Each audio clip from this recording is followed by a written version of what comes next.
भाई लोग, आपके लिए शायरी लेकर आ गया हूँ। तो चलिए वीडियो को स्टार्ट करते हैं और शायरी को सुनते हैं। वो प्यार जो हकीकत में प्यार होता है, ज़िंदगी में सिर्फ एक बार होता है। निगाहें मिलते मिलते दिल मिल जाए, ऐसा इत्तेफाक सिर्फ एक बार होता है, सिर्फ एक बार होता है। निखर जाती है मेरी मोहब्बत तेरे आजमाइश के बाद, संवरता जा रहा है ये इश्क तेरी हर फरमाइश के बाद।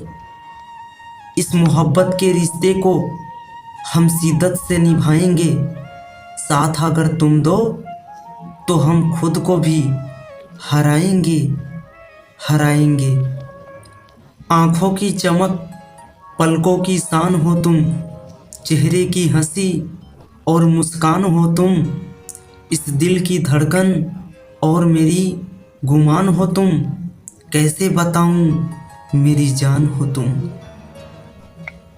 आप और आपकी हर बात मेरे लिए खास है, यही शायद प्यार का पहला एहसास है।